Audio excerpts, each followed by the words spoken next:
Hi there, folks. My name is Skeege, and I just got done watching Mickey 17. That's not true. I watched it late last night, and I had to work this morning. But I did see it, and holy crap. It's good. It's good. You know what? Here's 17 thumbs up. One for each Pattinson. That'd be 18. There's 18 thumbs up. One for each Pattinson. Mickey 17 is the latest sci-fi flick to come from that hot new director that just skyrocketed out of nowhere into all our hearts, Mr. Bong Joon-ho. Yeah, he's not hot and new. He's been around for quite a while, I believe. Yeah, this director, I think everything he does, I haven't seen everything he's done, but I think generally everything he does is just a hit. It's usually pretty well reviewed, so he's just one of those directors that if you give him a project, you're gonna get quality out of it. This is no different. Mickey 17, this is no different. It's quality. The movie just feels different than any cookie cutter other movie. I'm not saying this is wholly uniquely its own or anything like that. I'm saying that this movie falls in line with other movies that you hardly get anymore that are very unique, hard to come by now, compared to the bin of other movies that we seem to get 20 or 30 of each year. Not to say that this bin of movies is bad, but it's very formulaic. We all kind of know how it works now, and Mickey 17 just feels different than that. It just feels like one of those movies where the sets don't really feel like sets. They feel like real places that people are living in. It felt like real characters on screen, not actors. It felt like thought and care went into the movie. It just felt like what you saw on screen just came from someone's creative mind and not so much, how can we get from A to B to C? Well, usually how it goes is like this, and so like this. That's how we've seen it plenty of times. Put it on screen. And give me a big bonus and tell everyone I did great, and then fire yourself and all the little guys and the talent that did all the work. What? Did I stutter? Yeah, I don't think anyone's going to be going out and calling Mickey 17 the greatest movie of all time. I mean, maybe they will. I sure as hell liked it a lot. I don't know if it's the greatest movie of all time, though. But it is definitely a great movie, and I believe it's a movie that is there to break up all the formulaic stuff. If you go to the movies a lot and you see your blockbuster, your generic plot twist, generic plot twist, generic plot twist, and then you throw something like Mickey 17 into that mix. And it breaks it up so you can keep enjoying all the generic crap that you're going to force feed yourself. And I'm going to force feed myself. Okay, this is totally about me. I'm going to force feed myself all this generic crap because I love it. But sometimes you need something good to break it up so you can go back to the generic crap. And that's what Mickey 17 is. It's good. It's a good movie. It's good direction. It's great. As far as sci-fi movies go, yeah, it's not setting the world on fire with its premise. I mean, science fiction and cloning or bringing oneself back from the dead kind of just go hand in hand. I mean, I'd say it's a pretty textbook science fiction film, but that's not what makes it great. I mean, it sure as heck ain't hurting it. I love a good sci-fi movie. I love a good sci-fi premise. But what makes it great, I would say, is its characters. Yeah, Robert Pattinson, he's just a delight in this movie. He's just so goddamn delightful. And then he's not. And then he is. And then he's not. But then he is. And then he is. And then he is. His co-stars as well. Naomi Ackie. Hold on. Yeah. She's awesome. I don't recognize her in anything. I haven't really seen any of the movies that she's in except for Star Wars The Rise of Skywalker, but I do not remember that movie whatsoever. There's an example of a good sci-fi premise that just does not work on screen whatsoever. Oh my god, and it has clones! The Emperor's a clone! She's in 2 Mickey 17 movies? No. Yeah, she's freaking awesome. These guys, when they're on screen, their chemistry, it's really great to see. Like, just the amount of how well they seem to play off of each other. That would be so surprising to see if they just hate each other on set, because they seem to be super just like, it really seemed to work to me. At least I thought it worked really well. Also, an on-screen presence that's in the exact opposite of beautiful working chemistry and super charming, lovable goofball is Mark Ruffalo and his character. I don't remember what the hell his character's name was. Hold on. Kenneth Marshall. How the hell can I not remember a name like that? My memory really does only run on about 12 hours, and that's it. That's it. Yeah, this guy, Kenneth Marshall. Oh, real sleazeball. Ugh. I'm pretty sure he's a allegory for Trump. I mean, if he's not, then man, Trump sure does fit that bill really well on his own, I guess. I don't, is it, yeah, whatever, I don't know. I'm almost positive he's wearing fake teeth. And god dang it, every time you see those teeth and him talk with his mouth and the teeth, and you kind of just want to punch him in the face, but at the same time you don't, because you don't want that slime to touch any part of your body. So maybe you just want to poke him with the really long stick. Just go that way. Keep going. Keep going. Get that stick and just keep going. Have you reached the sun yet? Okay, good enough. That's... He's a slime ball. Actors. Who else am I forgetting? Oh, I forgot. Is in this movie. Yeah, that's right. He's Robert Pattinson's best friend, I guess. More like his only friend. And isn't really a good guy. It's a bit more Mickey is his friend, but he just basically uses Mickey, so their friendship is a little bit more one way. And Mickey, for the most part, I believe Mickey knows that. So let's see, I'm just going to start spoiling now. So the movie is basically about Mickey and trying to leave Earth because they owe a lot of money to a loan shark because they took out a very, very stupid loan that was idea, and Mickey went along with it because is Mickey's only friend. So they're trying to escape a loan shark. They have no money to pay off the loan. So they decide, well, how about we join this program that's going to take us off-world, and we'll work at the space program and escape that way. So while signs up for, I think he becomes a pilot, Mickey signs up to be an expendable. And what kind of throws me off is it seems like he's the only expendable. I don't think they ever show another one. It seems like it's just him. And they do make a big deal about, like, are you sure you want to do this? Have you read what's going to happen? So, I mean, they're pretty much just telling him, you are going to suffer. And he says, sure, I don't know, why not? He just really wants off the planet. But he knows that, yeah, he's going to die and then be brought back to life. That's all he knows. He didn't really read any of the fine print on, like, how it's going to all work out. Yeah, it's pretty messed up how the process of, like, how it starts the reprinting. They store all your memories on a brick. With this future technology, you'd think they probably would have had something smaller to store it on, but it's a brick. They give him some chemicals so he can kind of, they want to unlock all of his memories, because to make him, he has to have all of his memories, even the stuff that's so far back it's hard to remember. And they just show some memories of him with his mom. He thinks he killed his mom on accident in a car accident, fiddling around with some controls. He's always believed it to be him. And you just see it tears him up inside. It's only for like a couple seconds. They just flash to him just bawling his eyes out afterwards. It's pretty heartbreaking. As someone who's lost a parent at a very young age like that, I felt like I sympathize if I had those flood of emotions come back. It's pretty tough. But yeah, this expendable program seems to just be him, and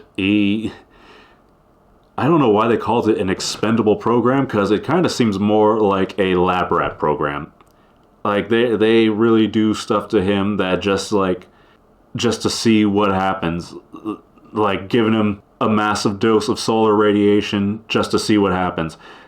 I figure expendable would be like, we're sending you out on a crazy mission, and if you die, you're fine, you're replaceable. That's cool. I mean, they do that, but they also just experiment drugs and poisons on him. So he's really just a lab experiment is all he is. He's just there to be experimented on with chemicals, and then also sometimes go out and do suicide missions. But yeah, him and go up into space. There he meets Nasha, and right away they just hit it off. Boom. Flash forward 4 years, and Mickey does a routine suicide mission where he falls into an icy cavern, and this is where he's presumed to be left for dead because there is a alien life form on the planet which just looked like the fucking cutest tardigrade, I think that's what they're called, water bears. Oh my god, they're so adorable. I want one. The bigger ones lumber around like very peaceful elephants, while the little ones just hop around like bunnies/puppies, and it's freaking adorable. And they're called creepers. That's what the humans call them, creepers. Such a ununique name. I did not like that name either. It's the creepers. Like, you couldn't think of anything more interesting. Whatever. But yeah, Robert Pattinson, he falls into an icy cavern where these creepers presume to eat him, but instead what actually ends up happening is they take him and they drag him, they find a way out of the icy cavern, push him out. We're presumed to believe why they didn't kill him is because his existence, since he's the 17th Mickey, he is made from basically waste. Whatever's on the spaceship that they're on, the space program, food, bio waste, whatever, that's the proteins that are used to create his new being every time. So he believes that the reason the aliens didn't eat him is because he's made from waste, basically, and he feels kind of hurt. But hey, you know what you like. If you don't want to eat recycled, then you don't eat it. Well, since they didn't eat him and since he didn't die, this becomes a problem because the space program presumes him dead and makes a new backup. The space program does not like duplicates of anybody.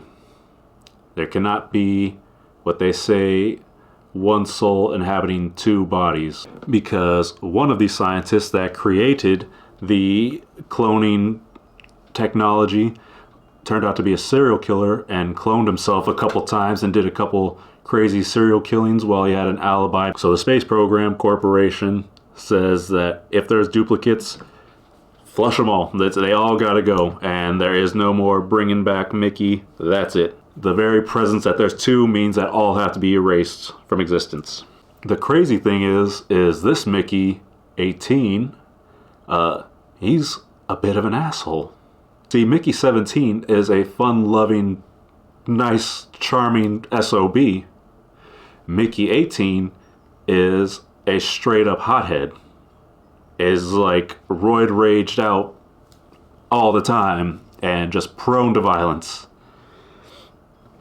And now they say that all the other Mickeys had different qualities as well, but every time they showed a flashback, he seemed to be his normal, charming, bubbly, hopeless self. So it never seemed like there was different versions of him. It always just seemed like it was just him being reborn. This one seemed like something went off. And he just seems like he's insane, and he talks differently. Normal Mickey 17, and all the other iterations it showed, he sounds sort of like Joe Pesci. I wouldn't be surprised if you're thinking at this point, what have I done? But without the Joe Pesci toughness, more of just like a hopeless person just wanting to be liked by someone. That's what he sounded like to me. And then this new Mickey sound like an angry Robert Pattinson with an American accent, I think. Riveted! Why is this not the most important thing? Just for one night! But yeah, his girlfriend Nasha finds out and doesn't seem to mind at the moment, but that's also because she's blitzed out of her mind on flamethrower fuel.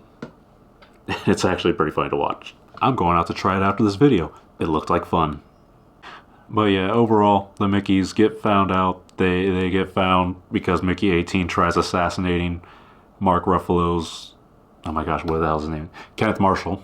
Because Mickey 18 found out that Kenneth Marshall tried to kill Mickey 17 at a private dinner thing. He doesn't like hearing that Mr. Kenneth Marshall tried killing Mickey 17, even though Mickey 18 tried killing Mickey 17 like 15 minutes prior, I think. But in all honesty, that could just be the flamethrower fuel getting him a little loopy. Kenneth Marshall ends up capturing the two Mickeys and Nasha and is going to kill them all. Then his wife and assistant, I believe, kind of get in his ear and tells him to send the two Mickeys down to try to kill the aliens with some C4 planted all over their bodies. And he's got a switch. He's going to blow up one of them. Whoever can kill the most aliens down on the planet gets to live, and the other one will be blown up. And the Mickeys find out that the alien life form on the planet, they weren't trying to eat Mickey or even hurt any human. It turns out that it was actually, they were trying to save him. They were trying to get him out of that cavern and get him back to his home. They're smart, they're intelligent, they just speak their own alien language. You bastard. Luckily, one of the scientists on the ship gives Mickey a translator when he goes down to the planet so he can talk to the aliens. They ask the aliens, hey, Tell me what you want! and the aliens say, oh, you have a couple of our babies on your ship. We want the babies back. But we also know you guys killed one of our babies, so we want to take a life of your guys as well for killing one of our babies. If you guys don't, we are going to make a sound that will literally blow out your eyeballs and maybe like your whole body. Though I think they said eyeballs. Yeah, these bugs, aliens, all they have to do is all group together and make a very, very loud sound. As there's a lot of them, so it's not like it's just a few of them. There's like probably millions of them all grouped together. They will make the sound, and it will just completely obliterate people if they want to. And you know, the movie makes a point to where it's like, yeah, they're not aliens because they are on their own planet. They are not the aliens. We are the aliens. We are just doing what humans do and invading places, taking things, destroying, trying to control populations, make things how we want. And yeah, it's true. I mean, humans really do suck for the most part. I, myself being a human, suck for the most part, so I do know, like, we usually suck. Yeah. I think that, I feel like that's a part of what the point of this movie tries to make is that, like, humanity can do so much better. I say we suck. Not very good. Would not recommend. If there's aliens listening to this and you're thinking, I wonder if we should invite them over for dinner. Do not. Moving along. Yeah. Nasha is able to free the baby alien and get it to Mickey 17 and 18, and they get it back to the alien mama. So they're almost squared away. They still need to kill someone. Well, Mr. Kenneth Marshall is down on the alien planet because he thinks he's gonna give some kind of grand speech that people will remember him for while he's trying to talk over the aliens. Well, Mickey 18 just sacrifices himself, fights with Kenneth Marshall and blows himself and Mr. Marshall up. So that way is like, okay, now you got your payment. There's body and you got one of your babies back. And then a time jump, I think 6 months, maybe more, I don't remember. But there's a time jump, and now Nasha is, I think, one of the leaders of the space program where they are still on the alien colony home world. but she and others are effectively ending the expendable program. So they blow up the replicating machine. I do not see why you have to do that. That seems like really good technology to have. I would love to be replicated over and over again if I could, even if I was made out of waste, because I basically am waste. And throughout the movie, there's a pigeon. There's a guy in a pigeon mascot costume. Like, he's the mascot of... I don't know if he's the mascot of the space program or what, but he's a guy in a pigeon costume. Make of that what you will. And that, my friends, is the movie Mickey 17. Did all that incoherent rambling make any sense to you? Probably not. That's because I have to edit it all down to make it work. Did that work? No? It's because I'm not very good at this. Despite that, you should go see the movie anyways. It's a lot of fun. There's actually some pretty funny moments too. And a lot of shirtless Robert Pattinson. So if you're a Robert Pattinson fan, you're going to see a lot of shirtless Robert Pattinson. He's like at least half of the movie in shirtless scenes. I guess it makes sense because he's constantly being experimented on, but I think it just felt like there's just sometimes, I don't know, just for those who like that, why not? I mean, we had at least, let's see, the 70s to the 2010s where horror movies had nothing but random naked shots of women. I think it's about time it's finally switched, and I'm guessing that's what they decided too. So there you go. Happy trails, everyone.